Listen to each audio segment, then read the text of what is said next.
kat sialan.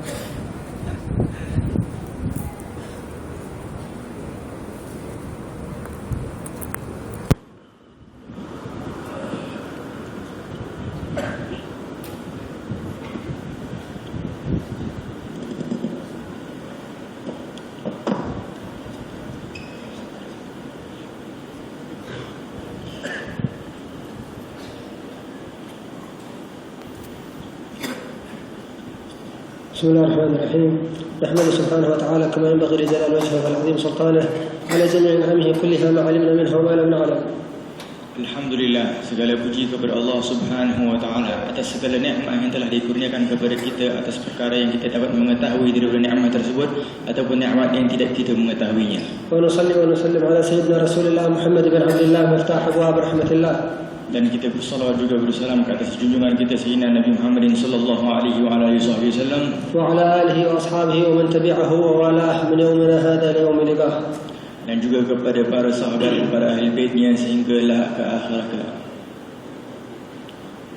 أحمد المولى سبحانه وتعالى إذ وفقنا وإياكم للجلوس في هذا المسجد المبارك في هذا الوقت الشريف ما بين العشاءين نتلقى الرحمات الربانية والبركات الإلهية. Alhamdulillah, kita bersyukur kepada Allah Subhanahu wa taala yang telah mengumpul kita bersama-sama di waktu yang penuh dengan kemuliaan ini, yaitu waktu di antara maghrib dan isya, untuk bersama-sama kita memperolehi rahmah dan pemberian dan anugerah daripada Allah Subhanahu wa taala. هذه الرحمات الإلهية التي يفتحها المولى الكريم سبحانه وتعالى في كل ليلة وفي كل يوم. Adalah rahmat ini daripada Allah Subhanahu wa taala sentiasa dibukakan dan diberikan kepada hamba-Nya pada setiap malam dan juga setiap hari dan setiap saat. كل ليلة تغرب فيها الشمس يرسل المولى عز وجل ويفتح لعباده رحمات جديدة تحيا بها قلوبهم وأجسامهم وتستقيم بها أمور حياتهم. Adalah setiap hari bila mana matahari itu terbit, Allah Subhanahu wa taala akan turunkan rahmah pada hari tersebut untuk kita sama-sama mengambil rahmah ini agar hati kita dapat hidup bersama Allah Subhanahu wa taala. وفي كل يوم كذلك يفتح المولى سبحانه وتعالى لعباده من الرحمات والبركات ما يريدهم بها ويوفقهم بها ويصلح أمورهم. Adalah pada setiap hari juga Allah Subhanahu wa taala pemberiannya yang maha agung adalah rahmat daripada Allah Subhanahu wa taala, yang mana dengan rahmat tersebut adalah diberikan taufik oleh Allah Subhanahu wa taala untuk sama-sama kita diberikan ibadah, kita boleh melakukan ibadah dan sebagainya. وبتلك الرحمات أيضا يصرف المولى سبحانه وتعالى الشرور عن عباده بسبب هذه الرحمات الإلهية.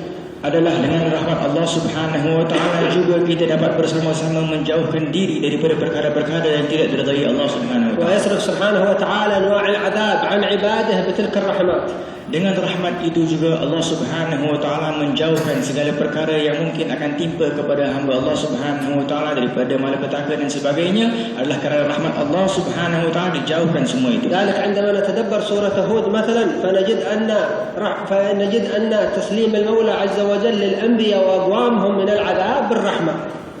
Dengan itu bila mana kita merenung surah Hud, adalah Allah Subhanahu wa taala bila mana ingin melindung hamba-hambanya daripada kaum-kaum para nabi dan para rasul, adalah Allah Subhanahu wa taala lindungi mereka dengan rahmatnya. المولى سبحانه وتعالى يقول في حد الأنبياء المتقدمين فأنجيناه ومن معه برحمة منا وأغرقنا الذين كذبوا فأنجيناه ومن معه برحمة منا وأهلكنا الذين ظلموا. فكل نبي وقوم يسلمهم الله عز وجل يسلمهم برحمة من عنده ويهديهم برحمة من عنده. Dengan itu di dalam firman Allah Subhanahu wa taala banyaknya bila mana diselamatkan kaum-kaum yang diselamatkan oleh Allah Subhanahu wa taala, semua itu diselamatkan kerana rahmatnya Allah Subhanahu wa taala, dan orang-orang kafir itu tidak mendapat rahmat oleh Allah Subhanahu wa taala, maka mereka dapat disiksaan oleh Allah. وحتى أعظم مظهر لرحمة الله سبحانه وتعالى في الكون كله وفي الوجود كله وهو لين النبي محمد صلى الله عليه وسلم وأخلاق الرسول صلى الله عليه وسلم، حتى هذه الخصلة قال المولى أنها برحمة منه، قال سبحانه وتعالى فبرحمة من الله لنت لهم ولو كنت فظا غليظ القلب لانفضوا من حولك. Dengan itu, salah satu rahmah yang paling agung, yang paling besar adalah kewujudannya baginda Muhammad sallallahu alaihi wasallam. Daripada akhlaknya beliau itu adalah dikatakan para ulama bahawasanya akhlaknya itu adalah salah satu bahagian yang terbesar daripada rahmat Allah Subhanahu wa taala kepada ummah. Dengan itu di dalam Quran Allah Subhanahu wa taala memberitahu kerana Nabi Muhammad sallallahu alaihi wasallam itu mempunyai hati yang lembut, hati yang penuh rahmah, maka dengan itu dia dapat menarik orang-orang ke jalan Allah Subhanahu wa taala jika ianya beralam keadaan hati yang keras, yang benci dan sebagainya, maka sudah tentu orang akan berada dalam keadaan jauh daripadanya. فكل مظاهر كرم الله سبحانه وتعالى لعباده وجوده سبحانه وتعالى على عباده هو أثر من آثار رحمته سبحانه وتعالى. لذلك قال النبي المصطفى محمد صلى الله عليه وصحبه وسلم في الحديث القدسي الذي يروي عن ربه عز وجل إن الله كتب كتابا فهو عنده فوق العرش مكتوب في ذلك الكتاب إن رحمتي سبقت غضبي وفي رواية غلبت غضبي. Dengan itu rahmat Allah Subhanahu wa taala yang begitu agung disebutkan di dalam hadis al-Qudsi bahwasanya Allah Subhanahu wa taala telah tulis, di mana ayat tulisan tersebut disebutkan bahwasanya Allah Subhanahu wa taala telah tulis bahwasanya rahmatnya Allah itu telah menguasai melebihi daripada sifat marahnya Allah Subhanahu wa taala, ataupun telah menguasai daripada sifat marahnya Allah Subhanahu wa taala. Maka dikedepankan sifat rahmatnya Allah daripada sifat marahnya terhadap hamba-Nya. وقد قال العلماء أن جميع الكتب التي نؤمن بها كلها موجودة تحت العرش، حتى اللوح المحفوظ كما جاء في الحديث الحسن موجود تحت العرش أمام جبهة الملك إسرافيل. الكتاب الوحيد الموجود فوق العرش هو هذا الكتاب الذي كتب الله سبحانه وتعالى فيه إن رحمتي غلبت غضبي، بنص حديث البخاري عن أبي هريرة مكتوب فوق العرش، كتب كتابا فهو عنده فوق العرش مكتوب فيه إن رحمتي غلبت غضبي. Dikatakan bahawasanya semua buku-buku daripada Allah yang kita beriman kepadanya seperti Quran dan Taurat dan sebagainya semuanya berada di bawahnya arsy Allah Subhanahu wa taala, kecuali tulisan yang telah tadi disebutkan di dalam hadis al-Qudsi bahwasanya rahmat Allah Subhanahu wa taala itu melebihi daripada sifat marahnya, ianya kalimat tersebut berada di atasnya arsy Allah Subhanahu wa taala yang mana ia diriwayatkan oleh Bukhari. ولذلك لما تقرأ هذا الحديث أنا عند ظن عبدي بي وتقرأ قول النبي صلى الله عليه وسلم كتب كتابا فهو عنده فوق العرش، لا تتوهم أن الله سبحانه وتعالى موجود فوق العرش وأن هذا الكتاب بجنبه. هذه خيالات خاطئة في الدين، هذه العندية المعنوية وليست العندية الحسية. Bila mana kita dapat mengetahui juga hadis al-Qudsi yang mana Allah Subhanahu wa taala memberitahu aku itu berada pada siapa yang sangka kepada aku. Sangkaan hamba tersebut itu bergantung kepada apakah sangkaan hamba tersebut itulah bergantung Allah Subhanahu wa taala kepadanya. Maka dengan itu bila mana kita renungkan kembali hadis ini perkara tidak boleh dipikir dengan otak kita, dengan pemikiran kita yang zahir ataupun memikir hanya perkara dengan sekali zahir. Ini adalah perkara maknawi. Dengan itu bila mana kita mendengar tadi tentang maknawiyah yang dituliskan bahwasanya tulisan rahmatnya Allah telah menguasai daripada sifat kemarahannya Allah Subhanahu wa taala dan ianya tertulis di atas arsy, jangan pula kita memikir Allah Subhanahu wa taala adakah ianya ada di atas arsy atau membawa arsy dan sebagainya. Ini adalah perkara maknawi yang tidak boleh dipikir, kerana bila mana ianya dipikir adalah perkara itu perkara yang salah. مثل قول سيدتنا آسيا رضي الله عنها وأرضاها زوجة فرعون إذ قالت امرأة فرعون رب ابن لي عندك بيتا في الجنة، فهل الله سبحانه وتعالى في الجنة عندها في مكانها في قصرها، ولكن عندي عندك يعني العندية المعنوية تحت رعايتك يا رب وبجوارك وفي رضاك وبقربك. Dengan itu Sayyidatina Asiyah yang mana ia adalah isteri kepada Fir'aun, beliau di dalam Quran disebutkan meminta doa kepada Allah Subhanahu wa taala, ya Allah binakanlah aku suatu istana di sisimu, iaitu di sisimu. Maka dengan ini bila mana kita renungkan bukanlah bermaksud di sisi Allah bermakna Allah Subhanahu wa taala itu ada syurga dan di dalam syurga tersebut adalah kepunyaan Allah, bukan begitu, tetapi ianya adalah maknawiyah yang bermakna di sini adalah syurga yang dilindungi oleh Allah, yang dijaga oleh Allah Subhanahu wa taala, yang diberikan khas oleh Allah Subhanahu wa taala kepadanya. ولذلك هذه العندية دلالة على المحبة من الله سبحانه وتعالى. فسيدتنا آسيا هذه قالت رب ابن لي عندك بيتا، ما قدمت البيت على العندية، ما قالت رب ابن لي بيتا عندك، قالت رب ابن لي عندك بيتا في الجنة. أرادت أولا القرب الحقيقي من الله والعندية الإلهية، ثم أرادت النعيم الحسي بيتا في الجنة. Dengan itu Sayyidatina Asiyah ini meminta apabila dalam Quran yang diberitahu bahawasanya dalam firman-Nya, ya Allah binakanlah aku di sisimu rumah. Di sisimu rumah, bukannya dikedepankan rumah di sisimu, dikedepankan di sisimu rumah. Ini sifat indiyah yang disebutkan adalah ingin sentiasa dekat dengan Allah Subhanahu wa taala, adalah salah satu sifat maknawiyah yang mana ianya hasil daripada cinta kepada Allah Subhanahu wa taala yang begitu dekat. Maka dengan itu dia meminta sentiasa untuk berada dalam keadaan dekat dengan Allah Subhanahu wa taala, dan salah satu bukti daripada mereka itu sentiasa kedepankan Allah Subhanahu wa taala, setelah itu pemberian daripada Allah Subhanahu wa taala seperti seperti istana ataupun rumah di sisinya. ومن هذا الباب وفي هذا المعنى قول النبي المصطفى محمد صلى الله عليه وآله وسلم في الحديث القدسي الذي يروي عن رب عز وجل حيث يقول الله عز وجل أنا عند ظن عبدي بي. انظر كيف المولى تعالى يقول أنا عند ظن عبدي بي. أنت ظنك بربك ما هو وبأي شيء تظن بربك؟ الظن الحسن مجموع مشاعر من الفكر ومن الاعتقاد في القلب تظن الظن الحسن بربك. الله تعالى يقول أنا عند ظن عبدي بي. ليس أنا عندك في قلبك هنا وفي عقلك في فكرك، إنما عند ظن عبدك به الله يحقق ظنك بربك عز وجل. إن ظننت الظن الحسن بربك يحققه هو عنده، وإن ظننت الظن السيء والعياذ بالله خسرت إذا ظننت السيء والسيء بربك. Di dalam hadis al-Qudsi Allah Subhanahu wa taala memberitahu bahwasanya aku itu berada di apa yang disangka oleh hamba-Ku itu. Bila mana hamba-Ku itu sangka baik kepadaku, maka baiklah aku. Maka dengan itu, apakah maksud di sini daripada bagaimana seseorang hamba Allah Subhanahu wa taala, apa yang disangka terhadap Allah itulah hasilnya. Apakah maksud di sini? Adakah perkara yang boleh dia khayal dengan pemikirannya? Ianya hasil daripada i'tiqad yang ada di dalam hatinya dan juga daripada perasaan dan fikirannya. Bila mana sentiasa dia memohon kepada Allah Subhanahu wa taala daripada kebaikan dan dia sentiasa bersangka baik kepada Allah yang Allah akan Maha Pemberi, maka Allah Subhanahu wa taala akan Maha Pemberi dan sebagainya, dan akan mendapatlah dia hasil kebaikan tersebut. Tetapi kalau dia meminta perkara yang buruk ataupun dia minta perkara baik dan dia sentiasa mempunyai sangka yang buruk kepada Allah, seperti Allah Subhanahu wa taala mungkin tidak akan kabulkan doanya dan sebagainya, maka Allah Subhanahu wa maka dia ni hamba tersebut akan berada di dalam keadaan rugi kerana dia sendiri itu yang telah merugikan dirinya dengan sangka yang buruk kepada Allah Subhanahu wa taala. Dan di sini juga bermaksud bukanlah bila mana dia sangka baik kepada Allah atau sangka buruk bermakna Allah berada di dalam hatinya, tetapi sangkaan itu perasaan dia, bagaimanakah iman dia terhadap Allah Subhanahu wa taala. إذا كانت هذه الرحمات من المولى عز وجل في كل ليلة، الواحد منا يسأل نفسه كيف أنا أخذ نصيبي من هذه الرحمات الكثيرة والكبيرة والمتجددة التي يفتحها المولى عز وجل للعباد.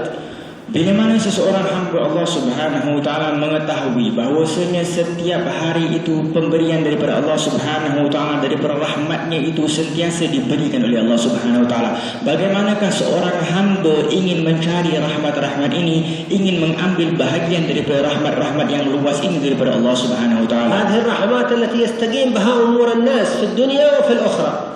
Adalah dengan rahmat inilah seseorang itu akan mendapat kejayaan di dunianya dan juga di akhirahnya. حتى عافية الأبدان أثر من آثار رحمة الله. Adalah dikatakan bahawasanya walaupun afiat, iaitu kesihatan jasad kita ini adalah bahagian daripada rahmat Allah Subhanahu wa taala. والإيمان بالله سبحانه وتعالى والتصديق بوجوده أثر من آثار رحمة الله. Beriman kepada Allah Subhanahu wa taala, mempercayai kewujudannya Allah Subhanahu wa taala adalah hasil daripada rahmatnya Allah Subhanahu wa taala. ورحمة الله سبحانه وتعالى صفة من صفاته لا نقدر أن نراها ولا نشاهدها. Rahmat Allah Subhanahu wa taala adalah salah satu sifat daripada sifatnya Allah Subhanahu wa taala yang tidak boleh kita nampak dengan mata kasar kita. وصفات المولى عز وجل قديمة بقدم المولى سبحانه وتعالى. Adalah sifat Allah Subhanahu wa taala, sifat yang lama yang tidak boleh kita memikir dengan pemikiran kita. لا تشابه صفات المخلوقين.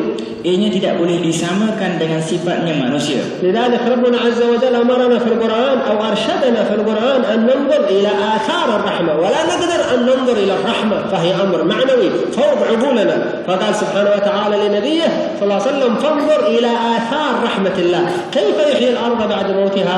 ظهر مظهرا، ذكر مظهرا واضحا من آثار الرحمة، إحيا الأرض بالأمطار وبالغيوث وبالرحمات. Dengan itu Allah Subhanahu wa taala berfirman di dalam Quran bahwasanya lihatlah kepada azhar rahmat Allah Subhanahu wa taala, bagaimana ia telah hidupkan daripada tanah yang mati itu dengan kehidupan yang benar, dengan kehidupan yang betul.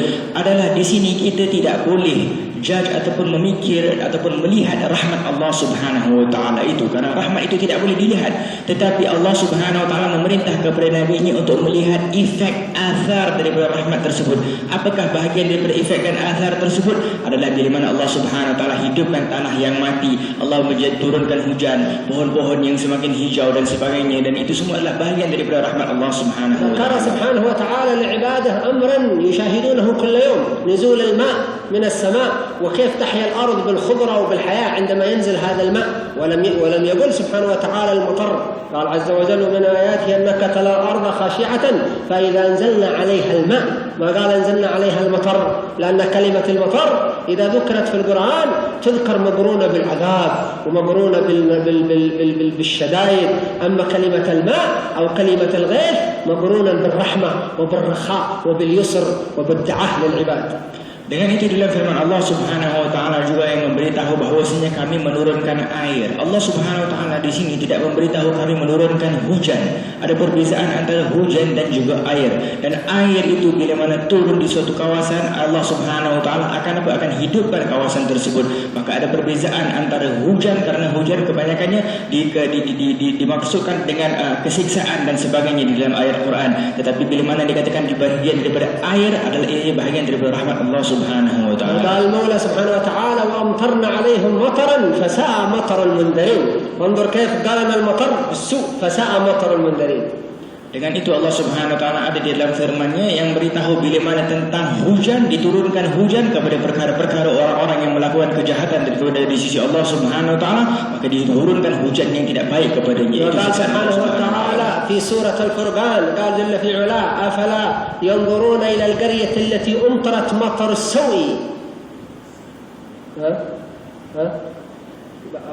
أفلا ينظرون إلى القرية التي أمطرت مطر السوء في سورة الفرقان. Di dalam surah Furqan Allah Subhanahu wa taala memberitahu, tidakkah dia melihat di suatu kawasan yang telah kami turunkan hujan yang maksudnya adalah timpaan daripada bala daripada Allah Subhanahu wa taala kepada mereka. ولكن عندما يذكر المولى عز وجل الماء من السماء أو يذكر الغيث يذكر بالرحمة وبالخير.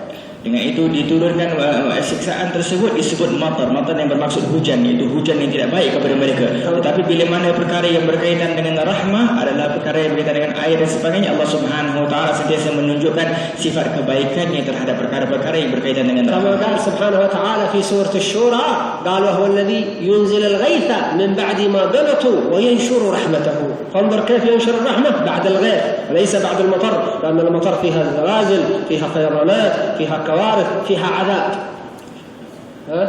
الغيث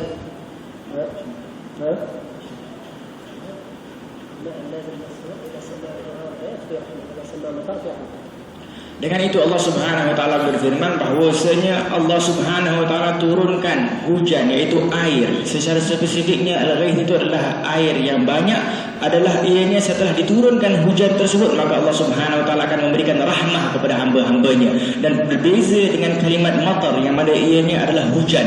Bila mana diturunkan hujan, kalau di dalam Al-Quran bahagian daripada kalimat matar adalah sentiasa disamakan dengan perkara yang berkaitan dengan siksa ataupun azab kepada hamba-hamba Allah Subhanahu wa taala yang melakukan kemaksiatan ataupun kekufuran kepadanya. وهذا من دقة القرآن العظيم في الألفاظ، فليس أي لفظ في القرآن يؤدي أي معنى، كل لفظ يؤدي معنى مخصوص. Ini di sini menunjukkan tentang halusnya Al-Quran, ilmu di dalam Al-Quran dan kalimat-kalimat dalam Al-Quran, sehingga perkataan saja membawa perbezaan yang makna dan bukan secara zahirnya seseorang boleh faham begitu sahaja. فإذا نزلت المياه من السماء إن كان لفظ الماء والغيث فهذا رحمة، إن كان لفظ المطر هذا فيضانات وكوارث ومصائب. Maka dengan itu kita dapat mengetahui bila mana disebutkan di dalam Al-Quran air yang turun ataupun air dan sebagainya, air ataupun air yang banyak dan sebagainya, ini adalah bahagian daripada rahmat Allah Subhanahu wa taala. Tetapi kalau ini disebut sebagai matar, hujan, maka di sini adalah bahagian daripada siksaan Allah Subhanahu wa taala kepada hamba-hamba. Qala al-Maula Subhanahu wa taala fi surah Al-Ankabut, qala Subhanahu wa taala amman khalaqa as-samawati wal ard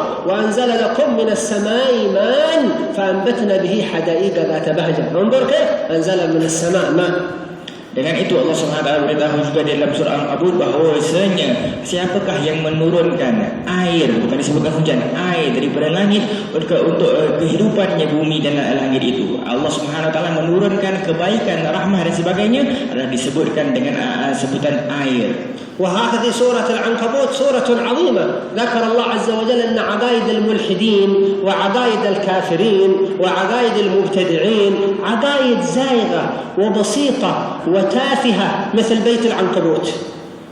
Maka dengan itu surah Al-Ankabut adalah surah yang begitu agung. Maka dengan itu dikatakan bahawasanya orang-orang yang mempunyai akidah yang tidak baik, akidah daripada orang-orang yang suka membid'ah dan sebagainya, mereka ini diumpamakan orang-orang anak kepada rumahnya laba-laba. أضعف بيت العنكبوت. تعرفون بيوت العنكبوت كيف خفيفة جدا.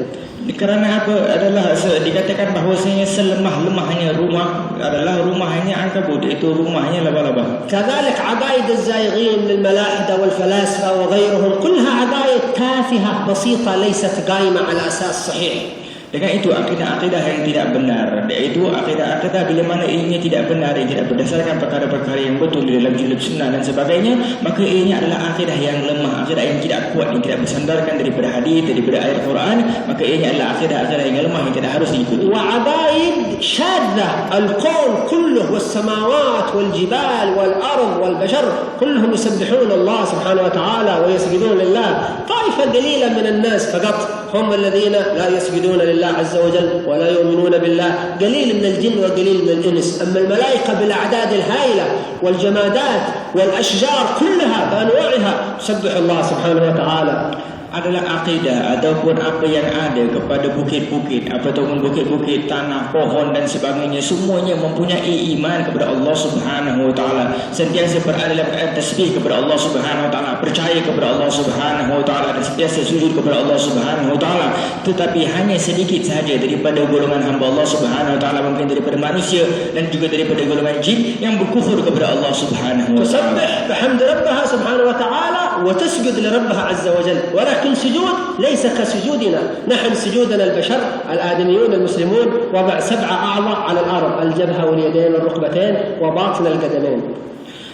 Sujud di sini bila dikatakan makhluk Allah Subhanahu wa taala seperti pohon dan sebagainya, sujud kepada Allah Subhanahu wa taala bukanlah bermaksud sama dengan sujudnya Bani Adam. Itu adalah bila mana kita sujud, kita tundukkan tujuh daripada bahagian anggota badan kita, daripada dahi, daripada tangan, kaki dan sebagainya. Itu sujudnya seorang manusia, lain dengan sujudnya makhluk Allah Subhanahu wa taala seperti pohon dan sebagainya. لو لم يضع الإنسان أنفه في الأرض في السجود يصح السجود، ولكن الأفضل أن يضع أيضا أنفه، لأن النبي محمد صلى الله عليه وسلم عندما يسجد لربه سبحانه وتعالى يضع جبهته وأنفه وباطن اليدين والركبتين وباطن القدمين حتى يكون السجود كاملا لله سبحانه وتعالى. Bila mana kita sujud, seharusnya kita sujud itu tujuh anggota badan kita itu harus ada di lantai, iaitu apa? Dahi kita dan kedua tangan kita, dan begitu juga kedua lutut kita dan dua kaki kita, batinnya kaki kita itu. Dan Nabi SAW juga selalu bila mana sujud dirapatkan hidungnya juga di lantai itu. Maka dengan itu ianya boleh saja kalau ianya tidak sujud dan tidak kena hidungnya kepada lantai, tetapi adalah sunnah Nabi Muhammad SAW melakukan perkara tersebut. وإذا أردت أن تعرف بركة السجود فعليك أن تطيل السجود في صلاة الوتر أو في صلاة الليل. فإذا كنت في السجود سبحان ربي الأعلى وبحمده سبحان ربي، تطيل السجود، تقول سبحان ربي الأعلى وبحمده 11 مرة. أو في صلاة الليل والناس نيام سبحان ربي الأعلى سبحان ربي الأعلى. حينئذ ستعرف أثر السجود وبركة السجود كيف.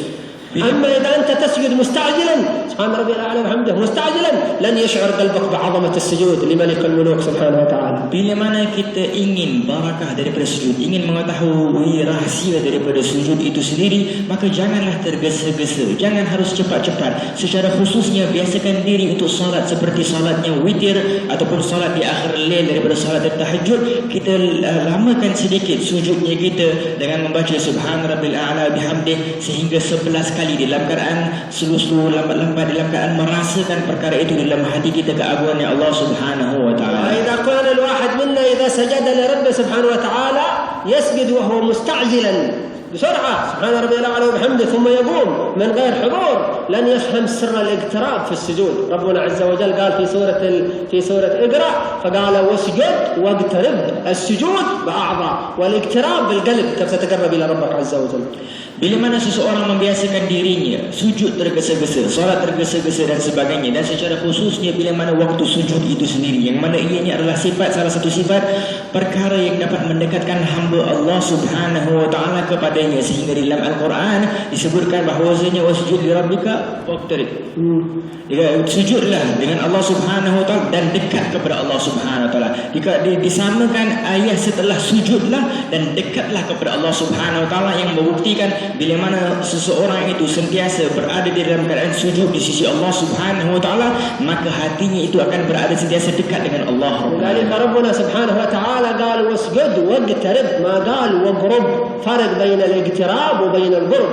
حتى ربنا عز وجل قال اقتربت الساعة وانشق القمر، ما قال ربنا قربت الساعة، اقتربت، لأن الاقتراب أشد القرب. اقتربت يعني صارت قريبة جدا.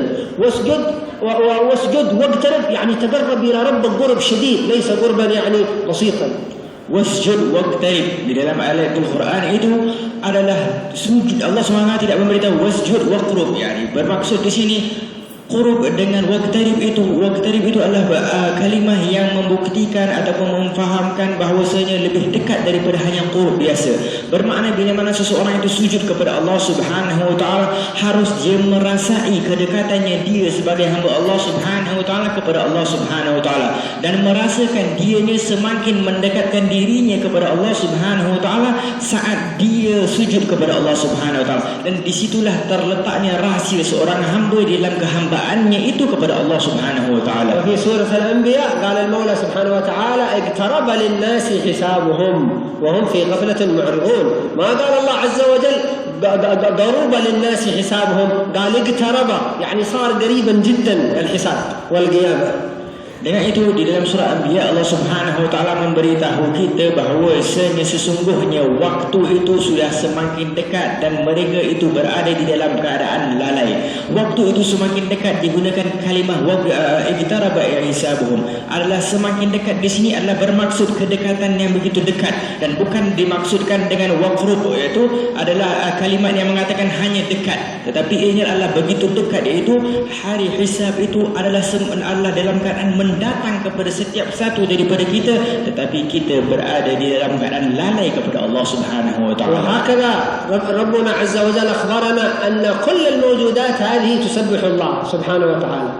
Dengan itu Allah Subhanahu wa taala memberitahu kepada kita bahawa setiap satu daripada makhluk Allah Subhanahu wa taala yang diciptakan olehnya adalah bertasbih kepada Allah Subhanahu wa taala. في سورة الإسراء تسبح له السماوات السبع والأرض ومن فيهن وإن من شيء إلا يسبح بحمده.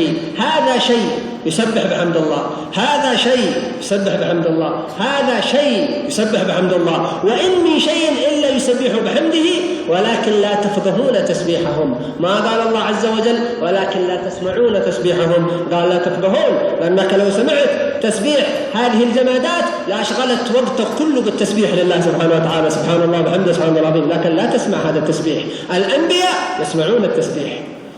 Maka di dalam firman Allah Subhanahu wa taala surah Al-Isra, di dalam surah Al-Isra diberitahu bahawasanya tujuh lapisannya langit itu dan apa yang ada di dalamnya dan apa yang ada bersamanya, dan begitu juga tujuh lapisannya tanah, bumi dan apa yang ada di dalamnya juga, dan semua perkara syai' ini adalah semua sesuatu perkara itu, apa sahaja itu semuanya berada di dalam keadaan bertasbih kepada Allah Subhanahu wa taala. Dan sambungannya ayat tersebut adalah disebutkan tetapi engkau tidak dapat memahami daripada tasbihnya tersebut. Di sini Allah Subhanahu wa taala tidak memberitahu engkau tidak dapat mendengari, tetapi Allah beritahu engkau tidak dapat memahami daripada tasbih mereka. Adalah para nabi itu mereka dapat memahami dan mereka mengetahui tasbih-tasbihnya setiap sesuatu yang diciptakan oleh Allah Subhanahu wa taala. Perumpama seperti gelas, mikrofon ini, meja ini, semua perkara yang dimaksudkan daripada syai', semua perkara yang bukan sahaja makhluk Allah Subhanahu wa taala hidup, bahkan daripada dinding, daripada apapun itu semuanya berada dalam keadaan bertasbih kepada Allah Subhanahu wa taala. Jika kita dapat mengetahui ataupun mendengar ataupun memahami daripada tasbih perkara-perkara seperti begini, nescaya kita akan membizikan kehidupan kita keseluruhannya hanya bertasbih kepada Allah Subhanahu wa taala. Tapi sesungguhnya pada para nabi itu mereka dapat memahami dan mendengar tasbih-tasbihnya syai' yang dikatakan. ولذلك أكثر الآيات والأحاديث المرغبة جاءت في التسبيح. الأحاديث التي تدل على فضل التسبيح أكثر من الأحاديث التي تدل على فضل التحميد، مع أن التحميد أفضل من التسبيح. والحمد لله الحمد لله أفضل من أن تقول سبحان الله سبحان الله سبحان الله، كما قال النبي صلى الله عليه وسلم في الحديث الصحيح في الأربعين النووية. Adalah di dalam Al-Quran banyaknya perkara disebutkan adalah tasbih, iaitu sentiasa bertasbih kepada Allah Subhanahu Wa Taala, mensucikan Allah Subhanahu Wa Taala. Bukan bermaksud mensuci adalah mensucikan Allah, tetapi mereka itu sentiasa memuji Allah dengan sentiasa bertasbih kepadanya. Dan perbezaan antara orang itu bertasbih kepada Allah Subhanahu Wa Taala, yang mana tasbih itu adalah sesuatu perkara atau zikir yang lebih agung daripada tahmid, itu hanya memuji kepada Allah Subhanahu Wa Taala. Tetapi ada juga di dalam riwayat hadis Nabi sallallahu alaihi wasallam yang memberitahu tentang pujian orang yang sentiasa memuji kepada Allah Subhanahu Wa Taala dan kelebihan-kelebihan. ولكن لأن العوالم كلها تسبح، السماوات تسبح والجبال تسبح والأشجار تسبح والحشرات تسبح والحيوانات تسبح، كل شيء يسبح. رغبنا ربنا عز وجل أن نسبح حتى نتناغم مع الكون. الكون هذا كله يسبح بحمد ربه، فأنت لما تسبح تصير مثل الكون كله يسبح بحمد ربه عز وجل. Kenapa di dalam Al-Quran banyak yang menyebut kalimat tasbih? Kerana semua sesuatu itu kebanyakannya berada dalam keadaan tasbih kepada Allah Subhanahu Wa Taala. Seperti yang disebutkan tadi, apa yang ada di langit dan di bumi dan segala sesuatu ciptaan Allah Subhanahu Wa Taala bertasbih kepada Allah Subhanahu Wa Taala. Maka bila mana kita sentiasa bertasbih kepada Allah Subhanahu Wa Taala, kita dapat suatu kedudukan keagungan yang mana ini termasuk daripada hamba Allah Subhanahu Wa Taala yang sentiasa bertasbih kepadanya. لذلك وتسبيحنا لله برحمة من الله، لن نقدر أن نسبح المولى عز وجل إلا إذا ذكرنا ربنا التسبيح. أما إذا لم يذكرك ربك التسبيح بأي سبب من الأسباب ستنسى أن تسبح الله سبحانه وتعالى. Kita harus ingat juga bahawa bahawasanya apa saja yang kita lakukan daripada jenis zikir, dan secara khususnya bila mana kita tasbih kepada Allah Subhanahu Wa Taala, ianya tidak lain dan tidak bukan adalah bahagian daripada rahmat Allah Subhanahu Wa Taala. Jika Allah Subhanahu Wa Taala tidak izinkan kita untuk kita bertasbih kepada Allah Subhanahu Wa Taala, tidak ingatkan kita untuk kita bertasbih kepada Allah Subhanahu Wa Taala, nescaya mungkin sahaja kita berada dalam keadaan lupa dan tidak lagi bertasbih dan ingat kepadanya. Wa afdal anwa' at-tasbih thalatha anwa' وثلاث صيغ. Dan sebaik-baiknya afdalnya tasbih itu terbagi kepada tiga. Ada tiga jenis tasbih yang mana ini adalah salah satu tasbih yang teragung. الصيغة الأولى سبحان الله والحمد لله ولا إله إلا الله والله أكبر. Kita boleh tulis ini tasbih yang mana ini adalah salah satu tasbih yang agung di sisi Allah Subhanahu Wa Taala. Yang pertama sekali adalah subhanallah walhamdulillah wa la ilaha illallah wallahu akbar. وهذه يقولها المسلم قبل طلوع الشمس وقبل غروبها. Ini dikatakan bahawa saya sentiasa dibiasakan untuk membaca setiap hari قبل طلوع الشمس وقبل الغروب. sebelum naiknya matahari dan sebelum terbenamnya matahari. كما قال المولى سبحانه وتعالى لنبيه محمد صلى الله عليه وسلم وسبح بحمد ربك قبل طلوع الشمس وقبل غروبها. Sehingga dalam al-firman Allah Subhanahu Wa Taala beritahu kepada nabinya, tasbihlah kepada Allah Subhanahu Wa Taala sebelum naiknya matahari dan sewaktu terbenamnya matahari. متى؟ قبل الطلوع وقبل الغروب. لو كنت في أي عمل من الأعمال اقطع ذلك العمل واكمل أولا التسبيح سبحان الله والحمد لله ولا إله إلا الله والله أكبر 100 مرة قبل أن تطلع الشمس عليك.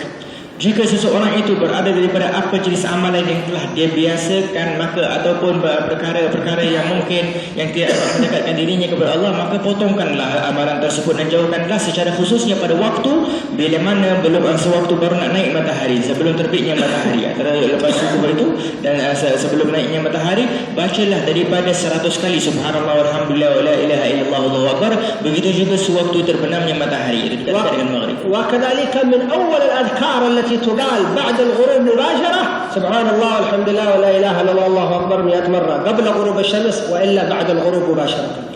Antara kita membacanya betul-betul sebelum turunnya terbenamnya matahari ataupun betul-betul baru terbenamnya matahari, kita membaca 100 kali daripada subhanallah walhamdulillah wa la ilaha illallah wallahu akbar. التسبيح هذا بعد صلاة الفجر فيه ثواب لا يخطر على بالك. Tasbih ini adalah mempunyai fadilahnya begitu agung yang tidak dapat kita memikir dengan fikiran kita. ولا يقدر إنسان أن يعمل عمل يعدل ثواب التسبيح هذا بعد صلاة الفجر. Dan seseorang itu tidak akan dapat melakukan apa jenis amalan pada waktu ini secara khusus untuk melebihi amalannya daripada amalan subhanallah walhamdulillah wa la ilaha illallah. اسمع هذا الحديث العظيم الحسن الذي رواه الإمام الترمذي عن ابن عمر في فضل التسبيح. Imam Tirmidzi meriwayatkan hadis hasan ini adalah hadis yang begitu agung. Maka dengarlah hadis tersebut. حيث يقول النبي صلى الله عليه وسلم: من قال بعد صلاة الفجر بعد صلاة الغداء سبحان الله 100 مرة فكأنما حج 100 حجة، ومن قال الحمد لله 100 مرة فكأنما غزا، من قال الحمد لله 100 مرة فكأنما غزا 100 غزوة، ومن قال لا إله إلا الله فكأنما أعتق 100 رقبة من ولد إسماعيل، ومن قال الله أكبر لم يأتي أحد بأفضل منه إلا رجل قال مثل ما قال أو زاد عليه. 100 مرة سبحان الله 100 مرة الحمد لله. Setiap kali dia menyebut kalimat subhanallah alhamdulillah subhanallah, maka ianya mendapat fadilah daripada 100 kali dia melakukan haji. كل مرة من سبحان الله حجة، 100 مرة من سبحان الله ب100 حجة. Bermakna di sini satu kali dia sebut subhanallah, ini sama seperti satu kali haji. Bermakna bila mana dia menyebut 100 kali daripada subhanallah, maknanya dia seolah-olah melakukan 100 kali haji. Dan bila mana dia menyebut alhamdulillah, ini seolah-olah pergi berperang di jalan Allah Subhanahu wa taala sebanyak 100 kali perang di jalan Allah Subhanahu wa taala. Alhamdulillah, la ilaha illallah adalah dia seumpama melepaskan daripada hamba-hamba Nabi Ismail, untuk melepaskan hamba Nabi Ismail yang mana ia mempunyai kelebihan yang banyak sebanyak 100 hamba Allah Subhanahu wa taala, iaitu memerdekakan hamba Allah Ismail. Dan begitu juga Allahu Akbar, bila mana disebutkan Allahu Akbar adalah diberikan pemberian yang begitu agung, yang mana tidak ada lagi dah pemberian yang agung lebih daripada apa yang telah dilakukan itu. انظر من يقدر أن يحج 100 حجة في عمره كله، ولم ينقل عن أحد أنه حج 100 حجة في عمره كله. أنت وكل مسلم ومسلمة يقدر أن يحصل على ثواب 100 حجة وهو جالس في بيته بعد صلاة الفجر قبل أن تطلع الشمس. سبحان الله سبحان الله. يقدر أن يحصل ثواب 100 غزوة خالصة في سبيل الله، لا الحمد لله الحمد لله الحمد لله. يقدر على أن يحصل على ثواب عتق 100 رقبة، لا إله إلا الله لا إله إلا الله، كأنما أنقذت 100 رقبة. كل كلمة لا إله إلا الله إنقاذ إنسان من النار، اعتقته من النار، اعتقته من النار أو اعتقته من الرق. Adalah bagaimana kita boleh dapat pahala yang begitu agung ini sisi Allah Subhanahu wa taala. Seseorang hamba Allah Subhanahu wa taala tidak akan mampu melakukan 100 haji, tetapi bila mana dia melakukan tasbih ini yang diberitahu oleh Nabi SAW setiap selepas salat subuh, iaitu setelah salatul fajar dan sebelum naiknya matahari, dia membaca subhanallah sebanyak 100 kali, maka dia akan mendapat fadilah 100 haji. Dan begitu juga alhamdulillah akan dia mendapat fadilah daripada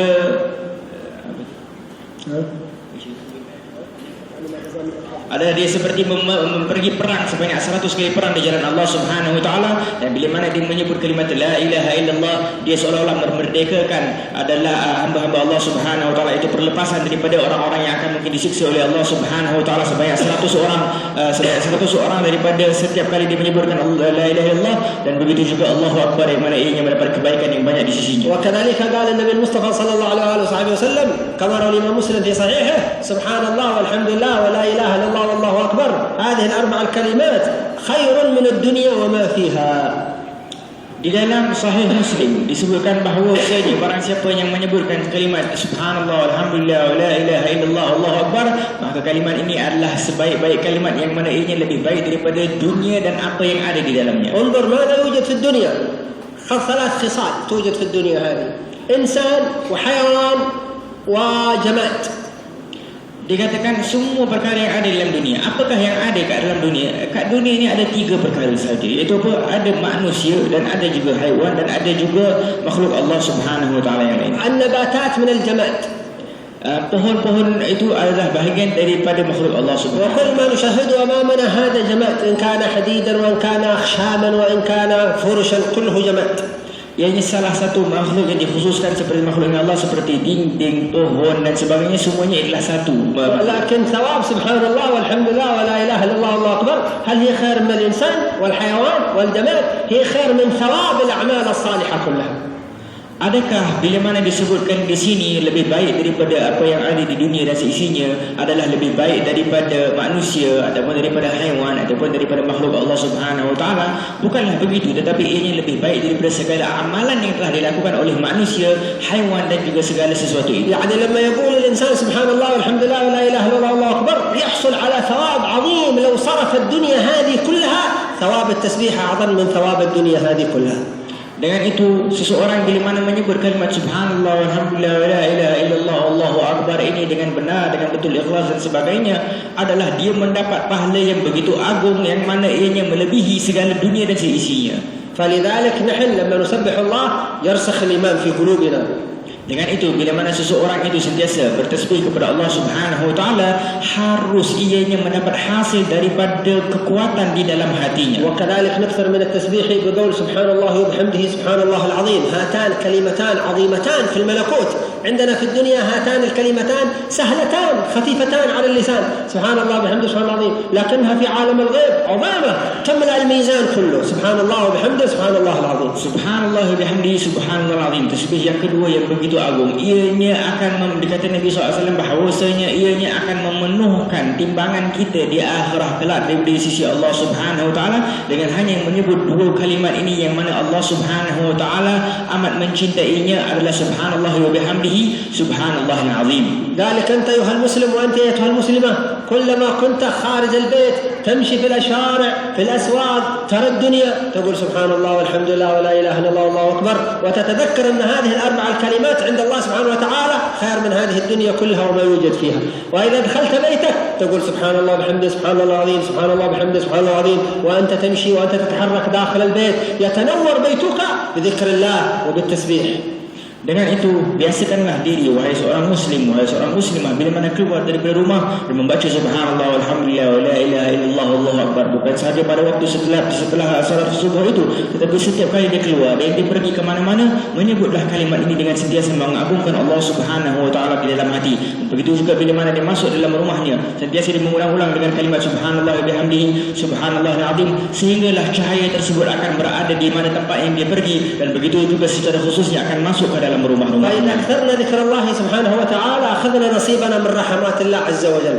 Apakah hasil daripada seseorang yang sentiasa bertasbih, berzikir kepada Allah Subhanahu wa taala adalah dia sedang mengambil ataupun menerima rahmat daripada Allah Subhanahu wa taala. من أعظم الأذكار التي نحصل بها على رحمة الله سبحانه وتعالى المطلقة، رحمة الله عز وجل العظيمة، رحمة الله عز وجل التي تتصور بالأفكار. من أعظم الأذكار نحصل بها على هذه الرحمات هي الصلاة على النبي محمد صلى الله عليه وسلم.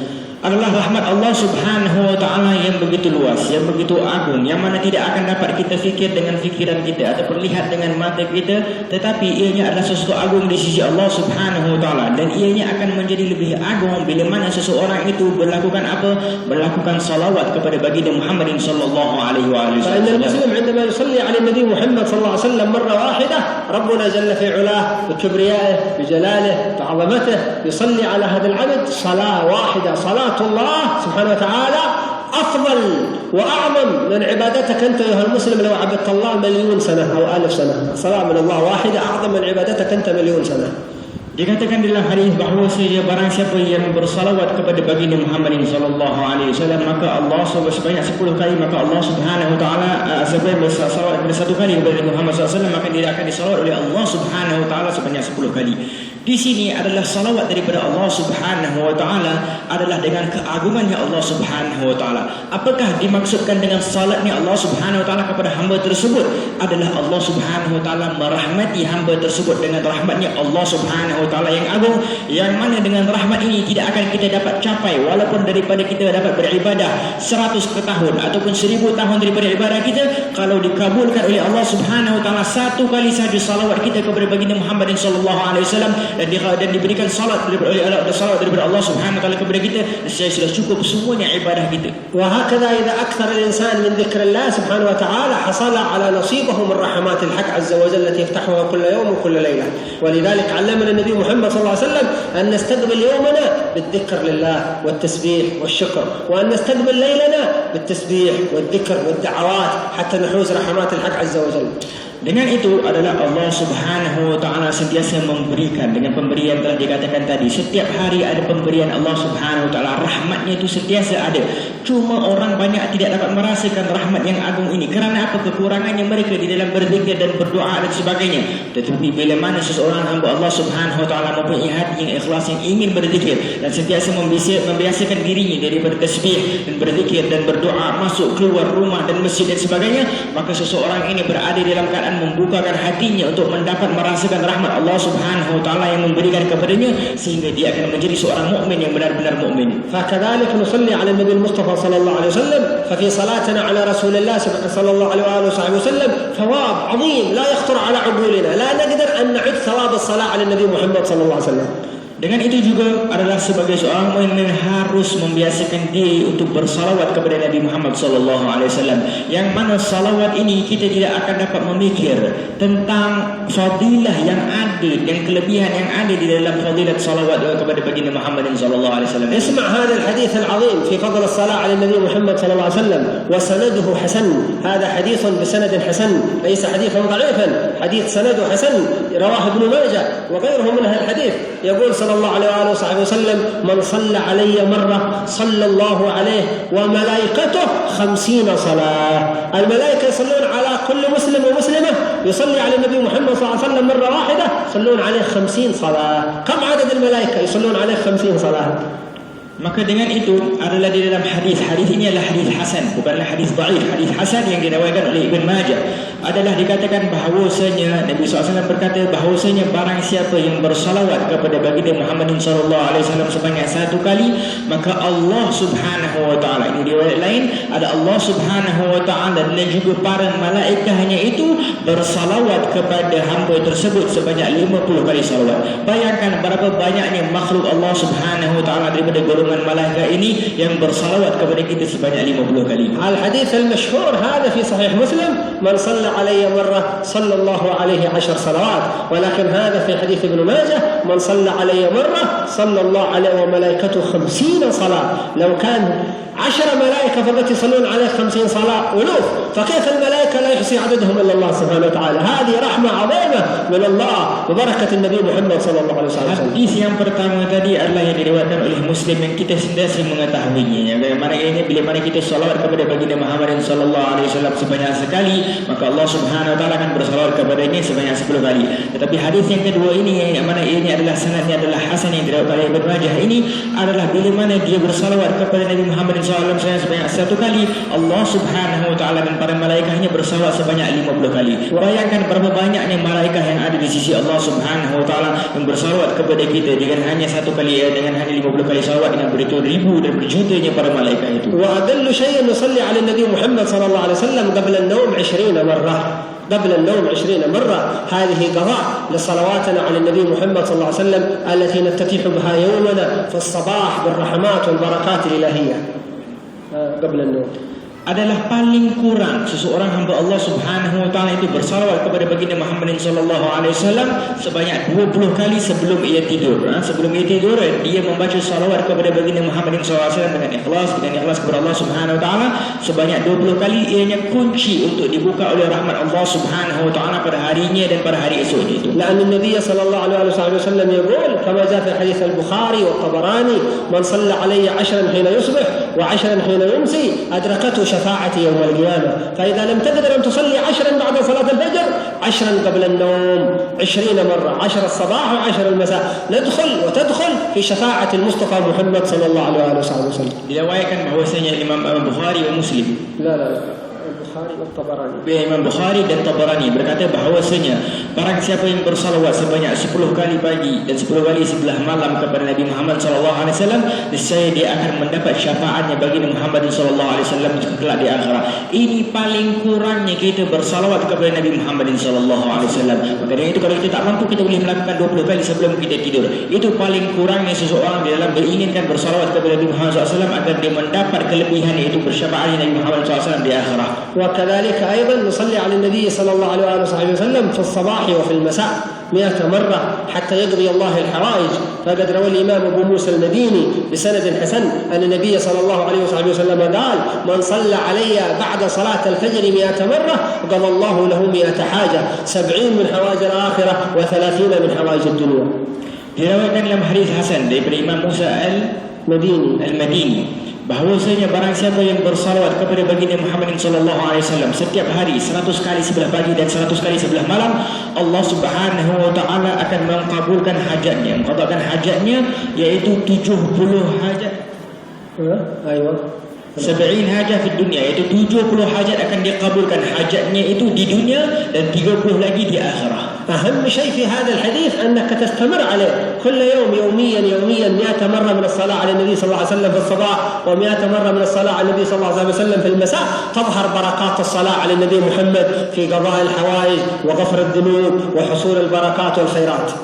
Tetapi semua ini secara khususnya salawat Nabi Muhammad SAW ini akan nampak efek daripada barakahnya bila mana seseorang itu istiqamah, sentiasa melakukannya. Pada waktu pagi dia melakukan 100 kali dan sebelah malam juga 100 kali, maka dengan sentiasa melakukan dengan istiqamah, dengan ikhlas tersebut, maka dia akan menampak efeknya dikabulkan oleh Allah Subhanahu wa taala segala hajat yang disebutkan tadi. وكذلك يحصل لك ببركة كثرة الصلاة على النبي محمد صلى الله عليه وسلم رؤية النبي محمد صلى الله عليه وسلم في المنام، فإنها علامة الإيمان وعلامة المحبة للرسول. فقد روى الإمام البخاري ومسلم عن أبي هريرة والترمذي وغيرهم من أهل الحديث أن النبي صلى الله عليه وسلم قال: من رآني في المنام فقد رأى الحق فإن الشيطان لا يتزي بي وأن الشيطان لا يتمثل بي.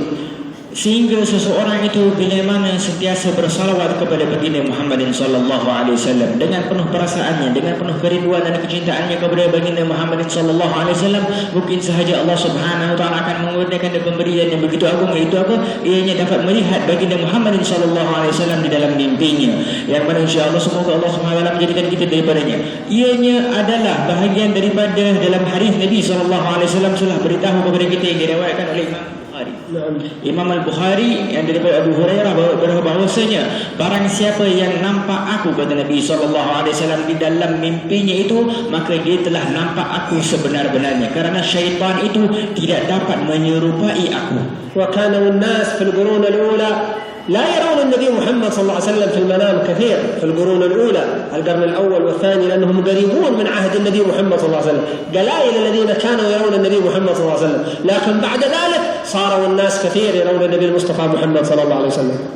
Adalah kurun dulu kurun yang pertama dahulu mereka itu dapat melihat Nabi Muhammad sallallahu alaihi wasallam daripada mimpinya dan sebagainya, semuanya daripada hasil daripada apa yang telah mereka imankan kepada hadis tersebut. لأن القرن الأول كانوا فضائل أهل القرن الأول بسبب اليقين والمعرفة. الناس الذين كانوا في زمن النبي محمد صلى الله عليه وسلم ليست عندهم عبادات كثيرة وليست عندهم علوم كثيرة، قليلة. القرن الثاني عبادات كثيرة جدا، الواحد يصلي 1000 ركعة مثل سيدنا علي زين العابدين. القرن الذي يليه علوم كثيرة جدا، الواحد يحفظ مكتبة كاملة من الكتب يحفظها كلها. والقرن الأول لا، ناس في زمن النبي صلى الله عليه وسلم الصحابة قليل علم قليل عبادة، يذهبون المزارع يذهبون التجارة، لكن في قلوبهم المعرفة بالله واليقين الكامل والمحبة والصحبة للنبي محمد صلى الله عليه وسلم. Kurun pertama yang mana ianya adalah para sahabat Nabi Muhammad sallallahu alaihi wasallam, bagaimana mereka itu mempunyai iman yang begitu kuat, keyakinan yang begitu kuat kepada Allah Subhanahu wa taala daripada ma'rifah dan sebagainya, adalah kerana mereka itu hidup di zaman Nabi Muhammad sallallahu alaihi wasallam.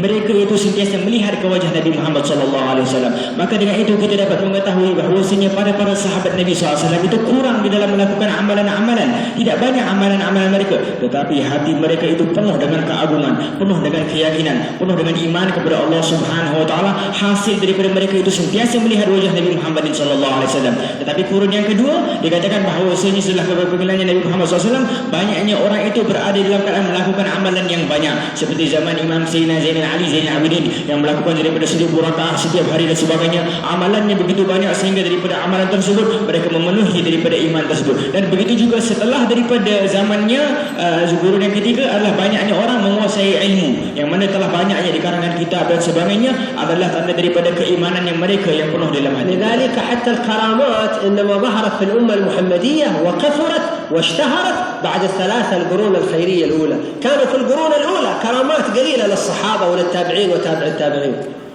Adalah karamah, perkara-perkara yang luar biasa yang dikurniakan oleh Allah Subhanahu wa taala kepada hamba-hambanya yang ada di sisi Allah Subhanahu wa taala, selalunya terjadi kepada orang-orang yang setelah daripada kurun yang ketiga. Ini jarang terjadi kepada orang-orang yang kurun pertama. لذلك كل قرن كانت له خصوصيات وبركات.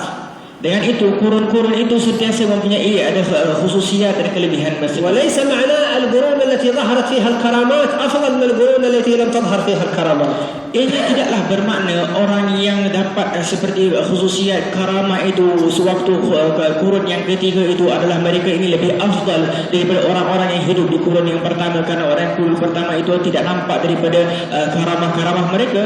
وليس معناه أن القرن الذي ظهرت فيه العلوم وتدوين الأحاديث وكتابة الأسانيد أفضل من القرن الذي قبله الذي كانوا لا يكتبون الأحاديث ولا الأسانيد مباشرة. حدثنا أبو هريرة عن النبي محمد صلى الله عليه وسلم. Begitu juga daripada kurun yang setelah kurun kedua itu, jadi setelah kedua yang banyaknya mereka mengumpulkan ilmu-ilmu daripada kitab, daripada kumpulannya asanid, daripada sanad dan sebagainya. Bukanlah bermaksud mereka itu yang mengagungkan ilmu itu, yang mengumpulkan ilmu itu lebih agung daripada orang-orang yang berada di kurun yang kedua, yang mana mereka itu selalu melakukan amalan-amalan ibadah yang begitu banyak. وعصر الصحابة أفضل العصور مع أنه لا توجد فيه مسائل كثيرة في العلم، مسائل في التوحيد، مسائل في المستحاضة، مسائل في الدقائق. أبدا الواحد يأتي يا رسول الله أشهد أن لا إله إلا الله أشهد أن محمد رسول الله، خلاص يدخل الإسلام. ماشي مسائل مثل الآن في التوحيد والإلهيات والصفات وكلام كبير، ولا شيء مسائل فقه معقدة في زمن الرسول بسيطة. وكيف العصر ذاك أفضل العصور؟ بسبب اليقين، يقين كامل، معرفة كاملة، يعبدون الله كأنهم يرون الله سبحانه وتعالى. Zaman kurun yang pertama, suatu mereka dengan Nabi Muhammad SAW. Karena apa? Kurun mereka itu tidaklah banyak melakukan amalan. Begitu juga tidak ada ilmu-ilmu yang luas di pada mereka seperti mana kurun yang ketiga. Adalah karena tidaklah ada di sisi mereka itu buku-buku seperti sekarang ini, buku-buku tauhid yang kita baca, dan buku-buku fiqh dan masalah-masalah yang detail sebagainya. Karena apa? Semua itu karena sebabnya mereka itu mempunyai keyakinan yang kuat kepada Allah Subhanahu Wa Taala. Berkat mereka itu sentiasa melihat kepada baginda Muhammad SAW. Iman mereka yang penuh, keyakinan mereka yang penuh kepada Allah Subhanahu Wa Taala sudah menguasai segala amalan, yang mana ia telah mempunyai darjat yang tinggi di sisi Allah Subhanahu Wa Taala. Maka tidaklah ada banyaknya tulisan daripada ilmu ataupun banyaknya tulisan dan sebagainya. ولذلك لا يصلح آخر أمر هذه الأمة إلا إذا يصلح به أمر أولها. فلا بد آخر الزمان هذا أن نعود إلى محبة النبي محمد صلى الله عليه وسلم وإلى اليقين وإلى المعرفة حتى تصلح أمور الأمة كلها كما صلحت في القرون الأولى. Umat itu tidak akan ada berada di dalam keadaan baik dan betul secara khususnya zaman sekarang ini kecuali bila mana mereka kembali dan mengikuti jejak langkah zaman kurun yang pertama, iaitu apa? Dengan keyakinan, dengan ma'rifah, dengan kecintaan yang kuat kepada baginda Muhammad SAW. Hanya dengan itu mereka akan berjaya, dan hanya dengan itu mereka akan dapat bersatu kembali di jalan Allah Subhanahu Wa Taala. ومن أعظم الأشياء التي تصلح أمور الأمة كلها كما قلنا التسبيح والتحميد والتهليل والصلاة والسلام على النبي محمد صلى الله عليه وآله وصحبه وسلم. فإن هذه أمور تصلح الإنسان وتربطه بربه وبالرسول محمد صلى الله عليه وسلم. Dengan itu disebutkan di sini bahwasanya apakah perkara yang dapat menyatukan ummah kembali di jalan yang diridai Allah Subhanahu Wa Taala adalah bila mana kita sentiasa fokus untuk inginkan rahmat Allah Subhanahu Wa Taala melalui pintu-pintunya, yaitu pintu-pintu berzikir, bertasbih dan bersalawat kepada baginda Muhammad SAW. Secara khusus adalah bila mana kita sentiasa memperbanyakkan perkara ini dengan penuh keyakinan, dengan penuh perasaan dan penuh iman kepada Allah Subhanahu Wa Taala, maka di situlah akan terletaknya kejayaan, dan di situlah akan letaknya kesatuannya ummah kepada Allah Subhanahu Wa Taala.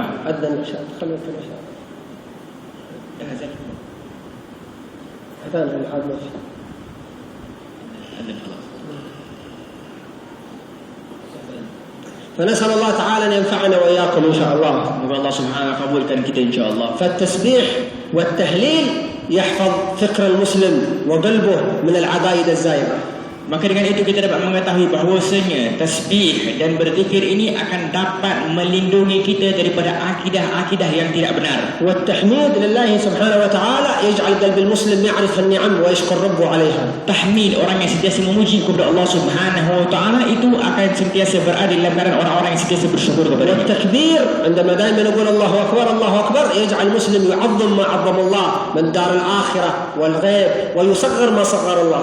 Takbir bila mana dia dia sentiasa menyebut kalimat Allahu Akbar, maka bila mana sentiasa kalimat tersebut diulangi di dalam hatinya, di atas lidahnya itu dengan penuh keagungan, maka dia akan dapat merasakan keagungannya Allah Subhanahu wa taala. والصلاة على النبي محمد صلى الله عليه وسلم تمل على ذلك بمحبة رسول الله ورحمة الناس ورحمة النبي محمد صلى الله عليه وسلم، فيكون المؤمن مؤمنا حقيقيا كاملا بمحبة الرسول صلى الله عليه وسلم وبالقرب من الرسول صلى الله عليه وسلم. Salawat kepada baginda Muhammadin sallallahu alaihi wasallam, apakah kelebihannya? Kelebihannya adalah dia akan memenuhi cintanya kita kepada baginda Muhammadin sallallahu alaihi wasallam. Yang mana ikatan cinta kita kepada baginda Muhammadin sallallahu alaihi wasallam, apakah hasil daripadanya? Akan keluarlah daripada sifat rahmah yang ada kepada diri kita. Yang mana sifat rahmah tersebut kita akan berada dalam keadaan rahmah bersama orang lain, bersama mukminin yang lain, bersama muslim yang lain. Kita akan melakukan kebaikan dan akan jauh daripada kebencian dan kutuk dan sebagainya. ونسأل الله تعالى أن ينور قلوبنا وإياكم. Dan dengan itu kita memohon kepada Allah Subhanahu wa taala, moga-moga Allah Subhanahu wa taala memenuhkan kita, hati-hati kita ini dengan kecintaan dan ويوفقنا سبحانه وتعالى لكثرة الذكر لله.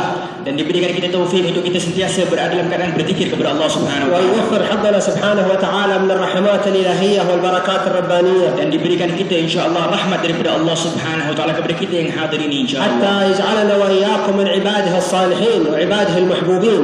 Sehingga dijadikan kita ini orang-orang yang saleh di sisi Allah Subhanahu wa taala, dijadikan orang-orang yang dicintai oleh Allah Subhanahu wa taala. الذين يفرحون النبي محمد صلى الله عليه وسلم ويدخلون السرور على قلب النبي محمد صلى الله عليه وآله وسلم بالصلاة عليه وبمحبته وبإحياء سنته. dapat menggembirakan Nabi Muhammad sallallahu alaihi wasallam, yang dapat memasukkan kegembiraan ke dalam hati Nabi Muhammad sallallahu alaihi wasallam dengan berbanyaknya salawat kepada baginda Muhammad sallallahu alaihi wasallam, saling merahmati saling satu sama lain, بالتخلق بأخلاقه والتأدب بآدابه وتبليغ دعوته صلى الله عليه وسلم. dengan sentiasa mengikuti jejak langkah Nabi Muhammad sallallahu alaihi wasallam, merupakan akhlak-akhlaknya Nabi Muhammad sallallahu alaihi wasallam, adab-adabnya Nabi Muhammad sallallahu alaihi wasallam, sehingga dia dapat mendekatkan dirinya kepada Allah Subhanahu wa taala melaluinya. آمين آمين. Amin ya rabbal alamin.